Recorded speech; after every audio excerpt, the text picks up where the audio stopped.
fabled heat, where magic meets desire. Subscribe to ignite the fantasy. I still remember the day my father, the king, made the decision that would change my life forever. The war with the neighboring kingdom had been raging on for years, and our armies were dwindling. My father, desperate to turn the tides of war, sought out the darkest and most powerful magic he could find. He consulted with the most feared sorcerers in the land, and they proposed a terrible curse. I, his eldest son, would bear the scars of every battle the kingdom fought.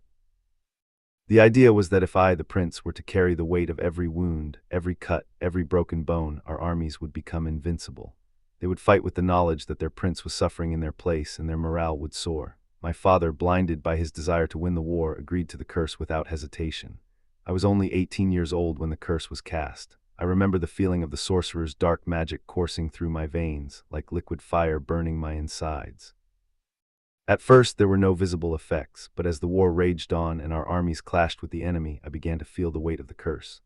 Every time a soldier was wounded, I felt the same pain. Every time a soldier died, I felt the same grief. My body began to twist and contort, bearing the scars of every battle. My skin was covered in wounds, my limbs were broken and reset, and my mind was clouded with the memories of every soldier who had fought and died.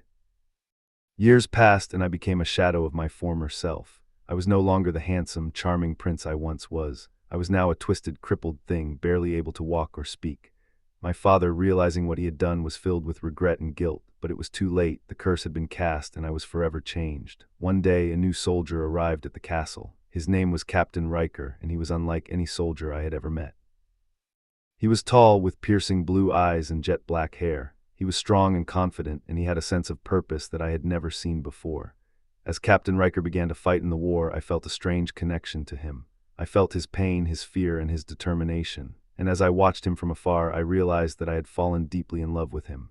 But I was afraid to approach him, afraid of what he would think of me, of my twisted and crippled body. As the war raged on, Captain Riker and I grew closer, despite my initial reluctance.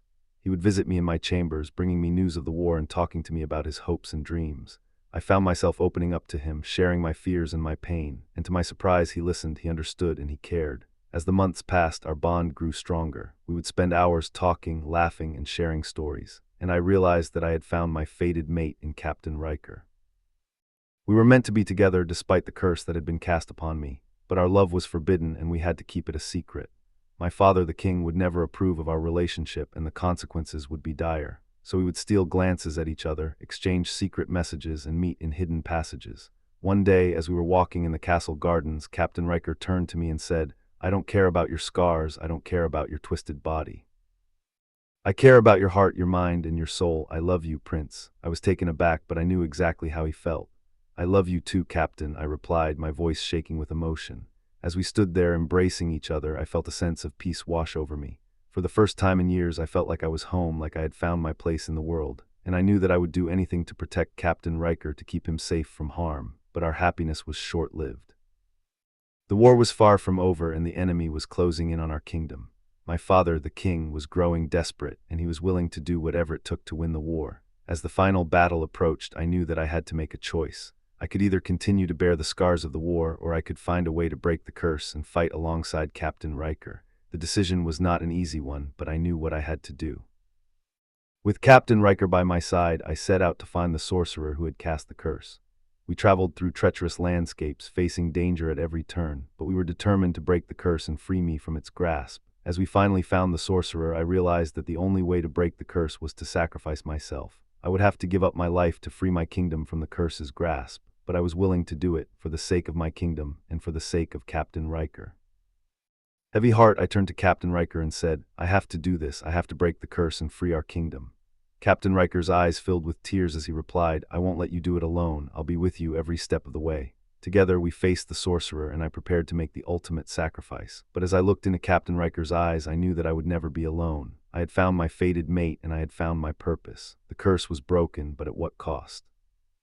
I lay dying in Captain Riker's arms, my body broken and battered. But as I looked up at him, I knew that I had found my true love and that I would always be with him in spirit and in heart. As I took my last breath, Captain Riker whispered, "I'll always love you, Prince, forever and always." And as my vision faded to black, I knew that I had found my happily ever after with the man I loved.